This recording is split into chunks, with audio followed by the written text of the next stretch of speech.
ब्रह्मा गुरुर्विष्णु गुरुर्देवो महेश्वर गुरुर्साक्षात् परब्रह्म तस्मै श्री गुरवे नमः। गुरुर्ब्रह्मा गुरुर्विष्णु गुरुर्देवो महेश्वर गुरुर्साक्षात् परब्रह्म तस्मै श्री गुरवे नमः। गुरुर्ब्रह्मा गुरुर्विष्णु गुरुर्देवो महेश्वर गुरुर्साक्षात् परब्रह्म तस्मै श्री गुरवे नमः।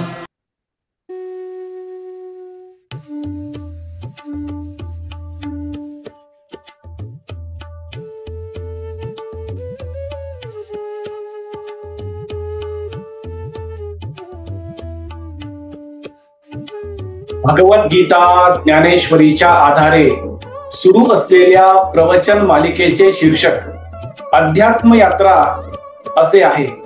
अध्यात्म यात्रेचे आजचे हे 174वे प्रवचन पुष्प आहे।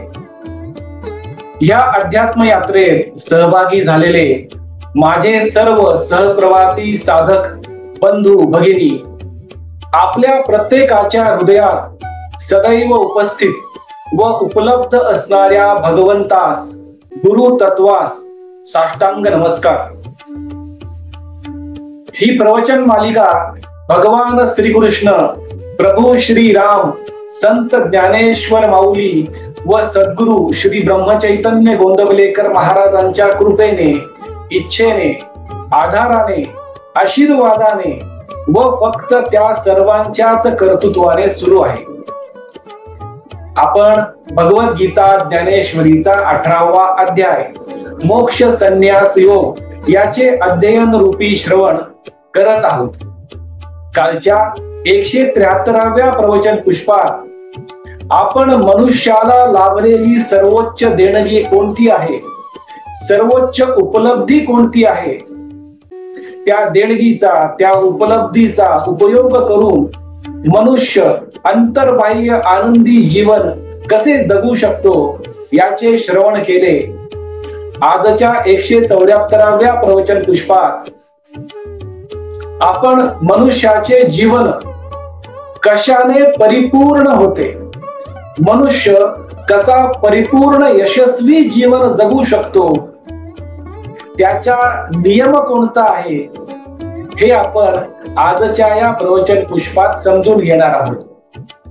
दररोज प्रमाणे आजच्या प्रवचन पुष्पाच्या शेवटी भगवान श्रीकृष्ण व संत ज्ञानेश्वर माऊली आजच्या अर्जुनाला, आजच्या सामान्य माणसाला कोणता संदेश, कोणता विवेक विचार समोर ठेवणार आहेत हे देखील आपण ह्या प्रवचन पुष्पाच्या शेवटी समजून घेणार आहोत। कुरुक्षेत्राच्या अतिपवित्र व अमर युद्ध भूमीवर गुरु श्रीकृष्ण व शिष्य अर्जुनाचा, भगवान श्रीकृष्ण व भक्त अर्जुनाचा सुख संवाद, मधुर संवाद, अतिपवित्र संवाद, अमर संवाद सुरू आहे। गुरु श्रीकृष्ण शिष्य अर्जुनाला विविध विषयावर मार्गदर्शन करून त्याला अंतर्बाह्य स्थिर शांत प्रसन्न करून त्याने त्याचे कर्म सर्वोत्तम प्रकारे करावे यासाठी प्रोत्साहित करत आहे। त्याच्यात आत्मविश्वास भरण्याचा प्रयत्न तळमळीने करत आहे। आपल्या गुरूंच्या मार्गदर्शनाचे मनोभावे श्रवण करून शिष्य अर्जुन देखील हळूहळू टप्प्याटप्प्याने क्रमाक्रमाने आत्मज्ञानाच्या मंदिराची एक एक पायरी चढत चढत स्थिर शांत प्रसन्न व उत्तुंग आत्मविश्वासाने संपूर्णपणे भरलेला आहे हे स्पष्ट दिसत आहे। अर्जुनाची ही स्थिरता, शांतता, प्रसन्नता, त्याचा मेरू पर्वता एवढा झालेला आत्मविश्वास पाहून विवेकाचे महापर्वत असणारे गुरु श्रीकृष्ण, प्रेमाचे, करुणेचे, दयेचे, आनंदाचे, समाधानाचे सर्वात खोल महासागर असणारे गुरु श्रीकृष्ण, प्रसन्नतेचे, विनम्रतेचे सर्वोच्च दीपस्तंभ असणारे गुरु श्रीकृष्ण, आत्मज्ञानाचे अजरामरपणे तळपत असणारे महातेजस्वी ज्ञान सूर्य गुरु श्रीकृष्ण, कर्मशास्त्राचे सर्वोच्च अधिकारी पुरुष, पुरुषोत्तम गुरु श्रीकृष्ण अति आनंदी होतात, अति प्रसन्न होतात व अर्जुनाशी पुढे संवाद साधण्यास सुरुवात करतात. गुरु श्रीकृष्ण शिष्य अर्जुनाला म्हणतात, अर्जुना, आता थोड्याच वेळापूर्वी मी तुला मनुष्याला लाभलेली सर्वोच्च देणगी, सर्वोच्च उपलब्धी कोणती आहे याचे श्रवण घडवले. आता मी तुला मनुष्य त्याचे जीवन कसे परिपूर्ण करू शकतो, परिपूर्ण यशस्वी होऊ शकतो हे समजावून सांगतो. ते देखील तू नेहमीप्रमाणे स्थिर व शांत चित्ताने समजून घे. अर्जुना, ज्याच्यापासून ही संपूर्ण सृष्टी निर्माण झाली, सर्व प्राणी निर्माण झाले, सर्व प्राण्यांचे अस्तित्व निर्माण झाले, ज्याच्यामुळे हे संपूर्ण विश्व व्यापलेले आहे, त्याला ब्रह्मतत्व असे म्हणतात.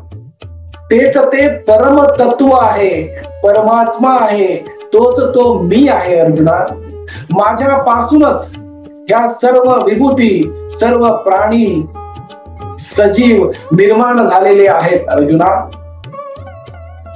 प्रत्येक मनुष्य जो माझ्यापासूनच निर्माण झालेला आहे, माझाच अंश आहे, त्याला मी जे कर्म जन्मापासून दिलेले आहे तो त्याचा स्वधर्म आहे. अर्जुना, स्वधर्माची व्याख्या आपण अनेक वेळा केलेली आहे.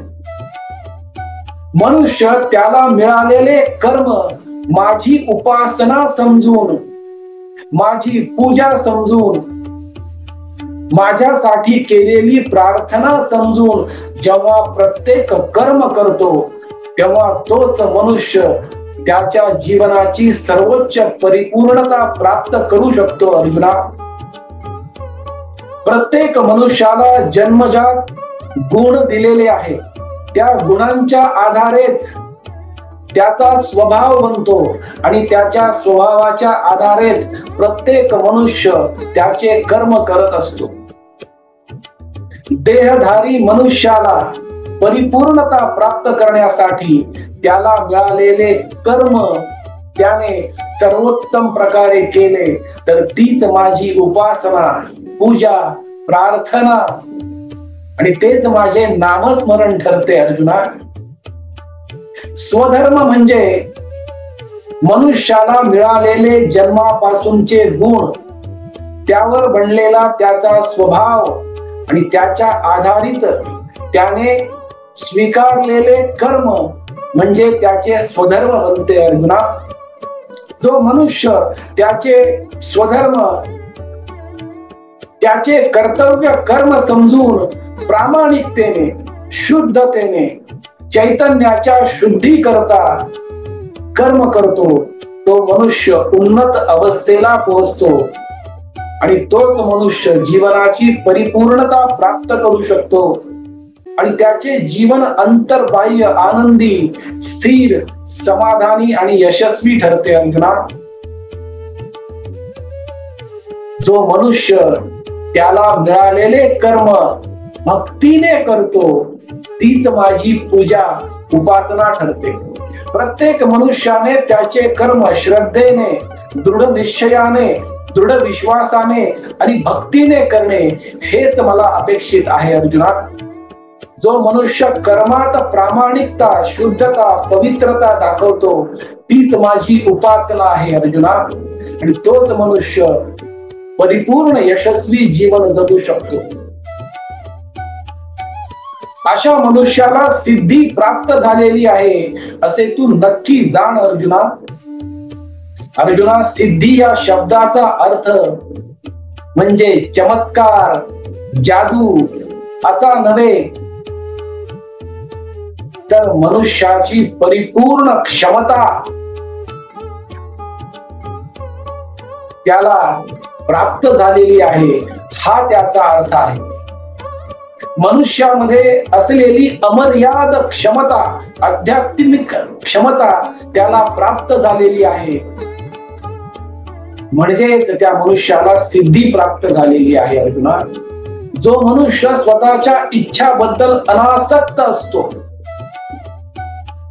कर्माबद्दल, कर्मफळेच्या इच्छाबद्दल, कर्मफळाबद्दल अनासक्त असतो, तो मनुष्य त्याच्या संपूर्ण क्षमतेने, अमर्याद क्षमतेने, अमर्याद शक्तीने त्याचे कार्य, त्याचे कर्म, त्याची कृती करू शकतो, आणि ह्यालाच सिद्धी प्राप्त होणे असे म्हणतात. अर्जुना, ज्या मनुष्याला सिद्धी प्राप्त झालेली असते, असा मनुष्य त्याचे स्वधर्म चोखपणे बजावतो, त्याचे प्रत्येक कर्तव्य कर्म प्रामाणिकतेने बजावतो, आणि असा मनुष्यच त्याला मिळालेले जन्मापासूनचे कर्म, त्याने सावधगिरीने स्वीकारलेले कर्म, हे प्रत्येक कर्म सर्वोत्तम प्रकारे करून माझी पूजा, माझी उपासना समजून करतो, आणि असा मनुष्य त्याच्या जीवनाची परिपूर्णता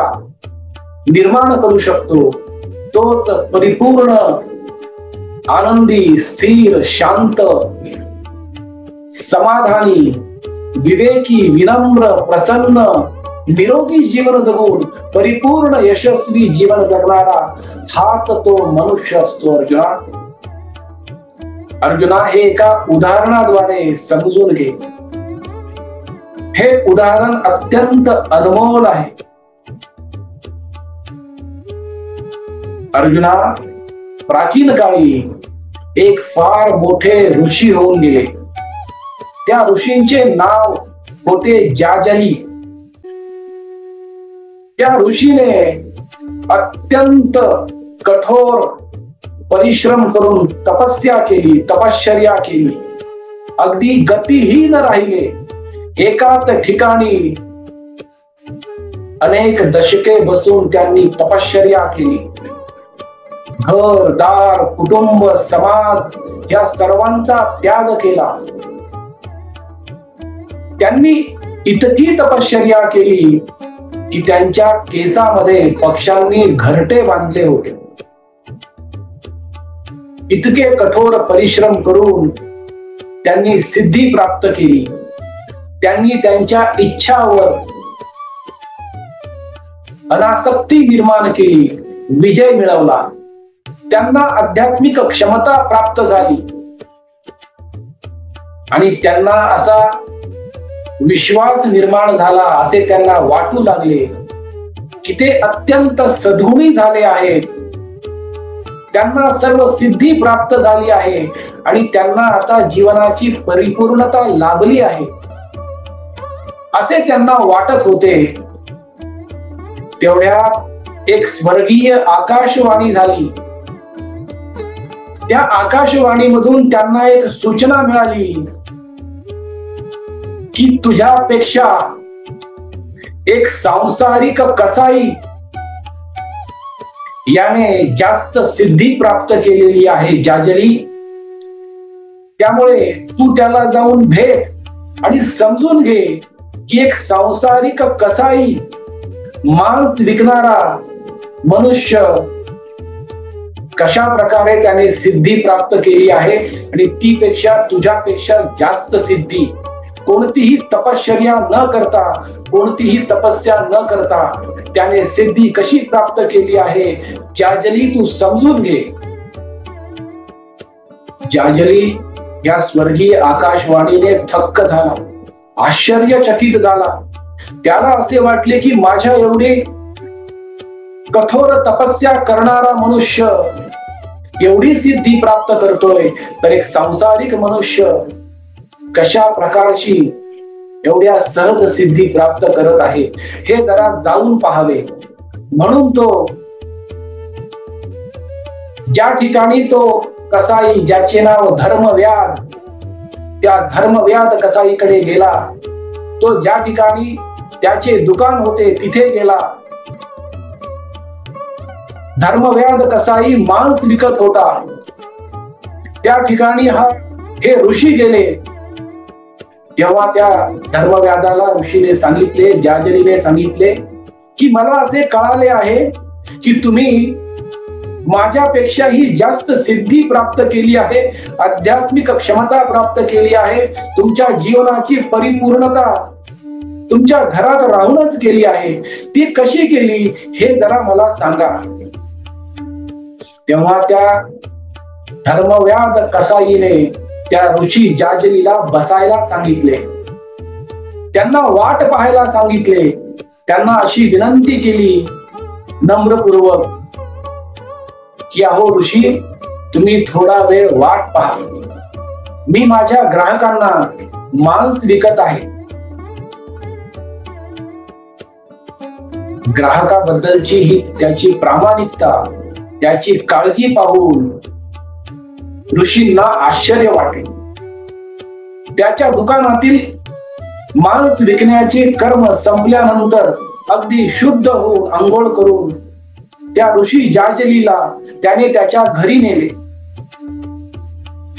तिथे गेल्यावर त्या ऋषी जाजलीला परत त्यांनी थोडा वेळ वाट पाहायला सांगितली. ऋषी जाजलीने त्याला पाहिले तर तो त्याच्या अपंग माता पित्याची स्वच्छता करत होता, त्यांची सेवा करत होता. ऋषी जाजली परत आश्चर्यचकित झाला. त्याला असे वाटले की ह्या कसाई धर्मव्याध मला त्याची सिद्धी प्राप्त कशी केली हे का सांगत नाही. कसाई धर्मव्याध त्याच्या माता पित्यांची स्वच्छता झाल्यानंतर, सेवा केल्यानंतर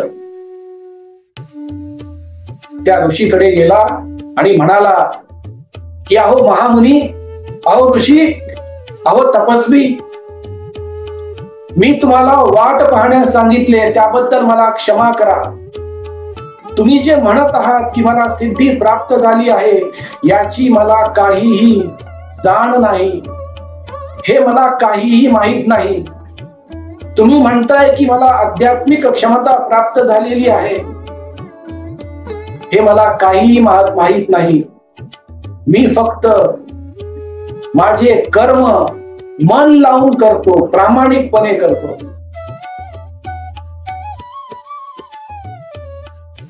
शुद्ध अंतःकरणाने, पवित्र चित्ताने माझे कर्म करतो.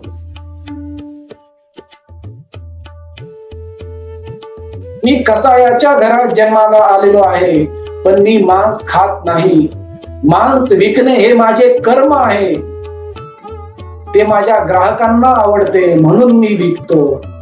मी कसायाच्या घरात जन्मालेला आलेलो आहे म्हणून मला मांस विकावे लागते, पण मी मांस खात नाही.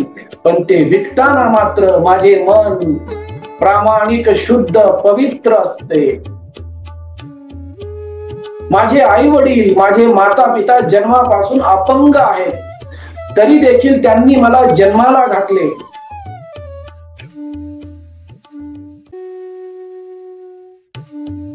माझ्या माता पिताबद्दल, आई वडिलाबद्दल जो माझा स्वधर्म आहे, जे माझे कर्तव्य कर्म आहे, ते मी अगदी प्रामाणिकतेने,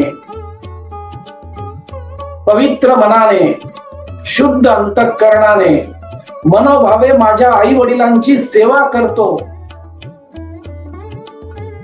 माझ्या कर्तव्यापासून मी कधीही दूर जात नाही, त्यांच्याबद्दल कधीही निष्काळजीपणा दाखवत नाही, त्यांच्याकडे कधीही दुर्लक्ष करत नाही. मी एवढेच करतो हो ऋषी.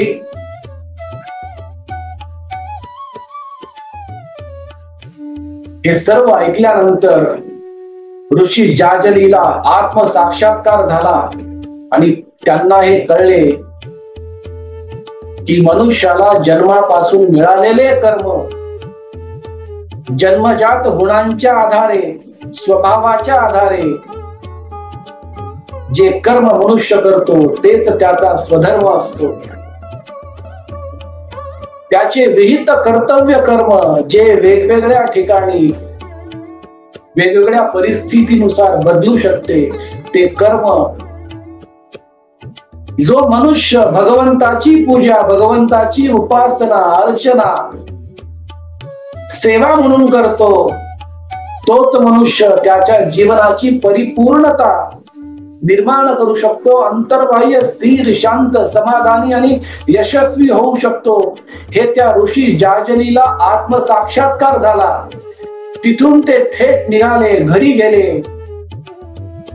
त्यांच्या कुटुंबाकडे झालेले दुर्लक्ष, निष्काळजीपणा याबद्दल कुटुंबाची क्षमा मागितली आणि त्यानंतर ऋषी जाजली त्यांच्या कुटुंबातील प्रत्येक व्यक्तीची काळजी घेऊ लागले, माता पित्यांची सेवा करू लागले.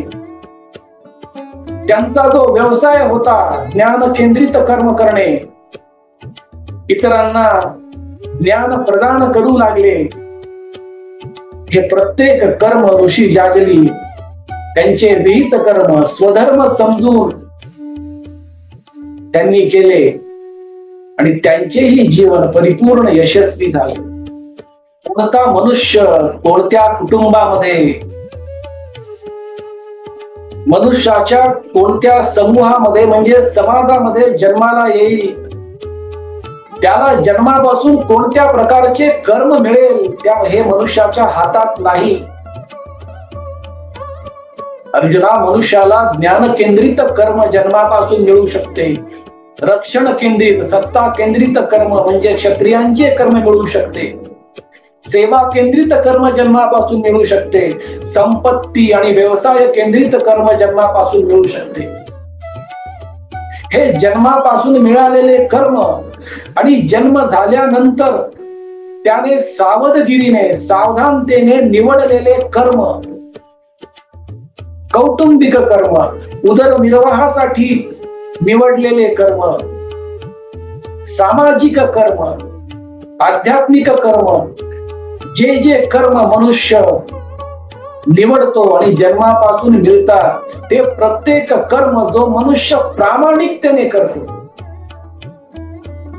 पवित्र शुद्ध अंतःकरणाने करतो, अर्जुना, तो मनुष्य त्याच्या जीवनाची परिपूर्णता प्राप्त करू शकतो.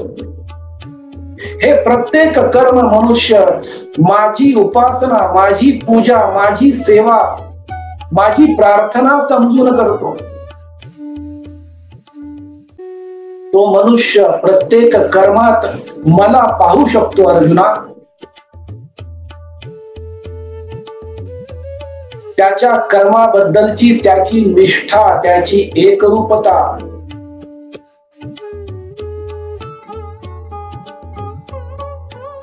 हे त्याचे कर्म सर्वोत्तम प्रकारे होईल का नाही हे ठरवत असते. जो मनुष्य हे विहित कर्म स्वधर्म समजून करतो त्याच्याच जीवनाची परिपूर्णता होऊ शकते आणि तोच मनुष्य मुक्तीच्या मार्गावर, मोक्षाच्या मार्गावर मार्गक्रमण करत आहे. तो श्रद्धेने, दृढ विश्वासाने, भक्तीने त्याचे जीवन जगत आहे. असे तू नक्की जाण अर्जुना. जीवनाची परिपूर्णता कशी निर्माण करता येईल ह्याचे सर्वोत्तम उदाहरण तुझ्या सर्वांगाचे कान करून श्रवण कर अर्जुना. अर्जुना, जेव्हा कोणताही मनुष्य माझी पूजा करत असतो, त्याच्या जवळ अनेक फूल असतील तर त्यातील सर्वात सुगंधित, टवटवीत, ताजे तवाने फूल तो माझ्या चरणी अर्पण करतो. मनुष्याला त्याचे मिळालेले जीवन, त्याचे शरीर, मन, चित्त, हृदय, अंतःकरण, त्याची बुद्धी हे जर त्याने ताजे, टवटवीत आणि सुगंधित फूल आहे असे समजले तर त्याच्या शरीर, मन, बुद्धी, चित्त, अंतःकरण आणि हृदय ह्याच्या द्वारे होणारे प्रत्येक कर्म तेच ते सुगंधित फूल ठरते अर्जुना.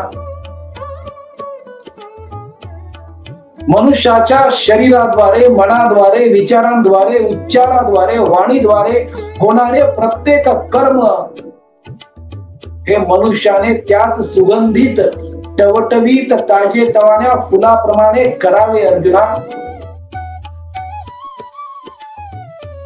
जो मनुष्य अशा प्रकारचे कर्म करतो तीच माझी सेवा ठरते, तीच माझी पूजा, उपासना आणि प्रार्थना ठरते अर्जुना. कर्म हीच पूजा आहे, कर्म हीच सेवा आहे, कर्म हीच प्रार्थना आहे, कर्म हीच उपासना आहे, कर्म हीच तपस्या आहे, कर्म हीच तपश्चर्या देखील आहे अर्जुना.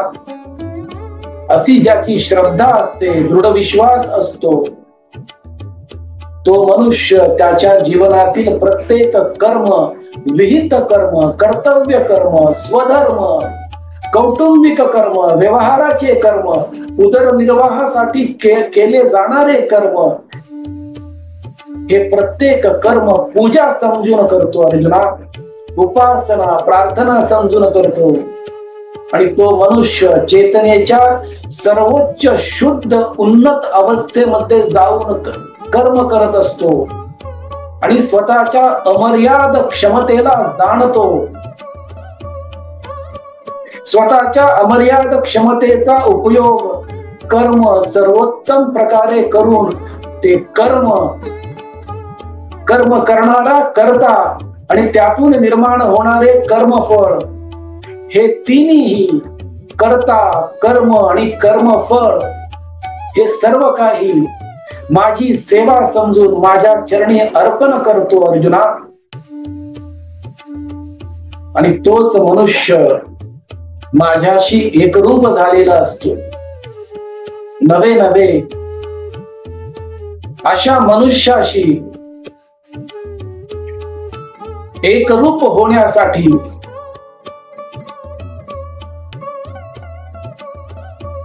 मी तळमळत असतो अर्जुना.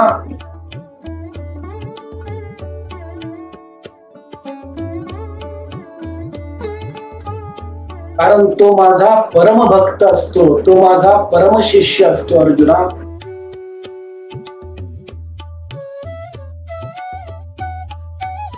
अशा निस्वार्थ भावाने, प्रामाणिकतेने, शुद्धतेने, पवित्रतेने कर्म करणाऱ्या मनुष्याच्या आसपास मी वेगवेगळ्या रूपाने सदैव वावरत असतो.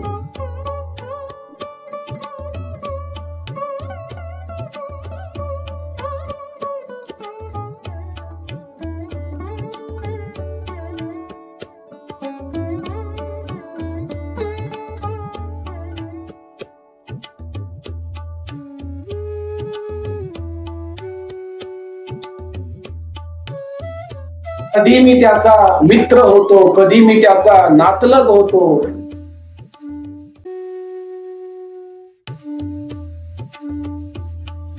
कधी मी त्याचा बंधू, कधी पुत्र, तर कधी पिता, तर कधी गुरु.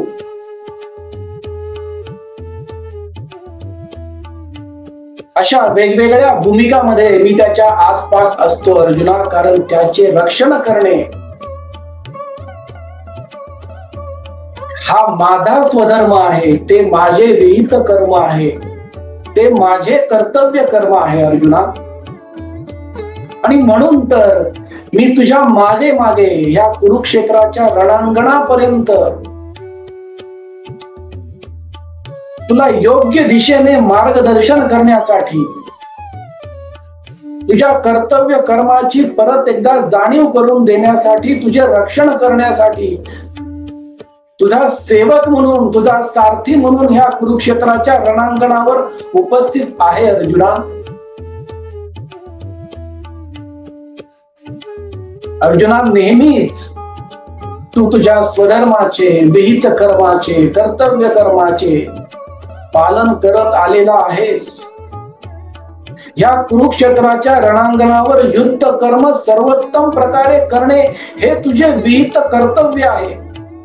स्वधर्माचे रक्षण करणे, सदाचाराचे रक्षण करणे हे तुझे कर्तव्य आहे अर्जुना. उठ, उभा राहा. नेहमीप्रमाणे आत्मविश्वासाने तुझे शस्त्र उचल आणि तुझे कर्म माझी पूजा समजून, माझी उपासना समजून कर अर्जुना. तू स्वतः करता, तुझ्यापासून निर्माण होणारे कर्म आणि त्या कर्मातून प्राप्त होणारे कर्मफळ हे सर्व काही माझी सेवा समजून, माझी उपासना, माझी प्रार्थना, माझी पूजा समजून कर अर्जुना. अशा प्रकारचे मार्गदर्शन गुरु श्रीकृष्ण शिष्य अर्जुनाला करत आहे. आजच्या अर्जुनाला, आजच्या सामान्य माणसाला गुरु श्रीकृष्ण व संत ज्ञानेश्वर माऊली हाच संदेश देत आहे की मनुष्याला जन्मापासून मिळालेले कर्म आणि त्याने सावधगिरीने, सावधानतेने निवडलेले कर्म हे त्या मनुष्याने स्वधर्म समजून, विहित कर्म समजून भगवंताची पूजा, उपासना, प्रार्थना, अर्चना समजून करावी. कारण कर्म हीच पूजा आहे, कर्म हीच उपासना आहे. आणि तो मनुष्य त्याचे जीवन परिपूर्ण यशस्वी करू शकतो, अंतर्बाह्य यशस्वी करू शकतो.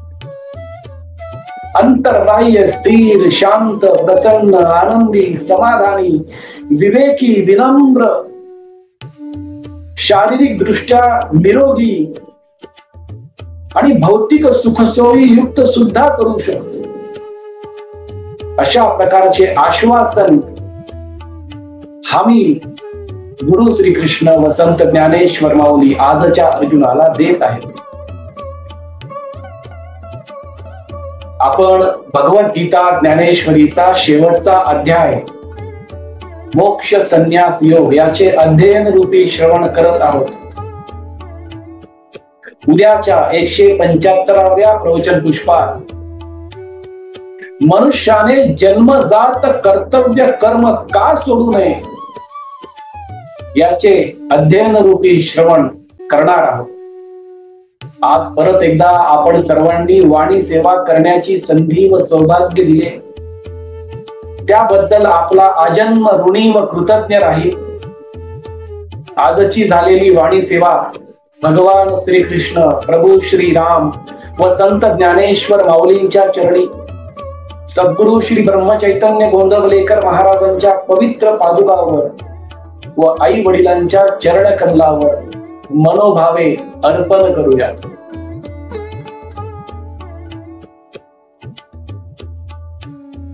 हरे राम राम राम हरे हरे, हरे कृष्ण कृष्ण कृष्ण हरे हरे, हरे राम राम राम हरे हरे, हरे कृष्ण कृष्ण कृष्ण हरे हरे. सद्गुरुनाथ महाराज की जय.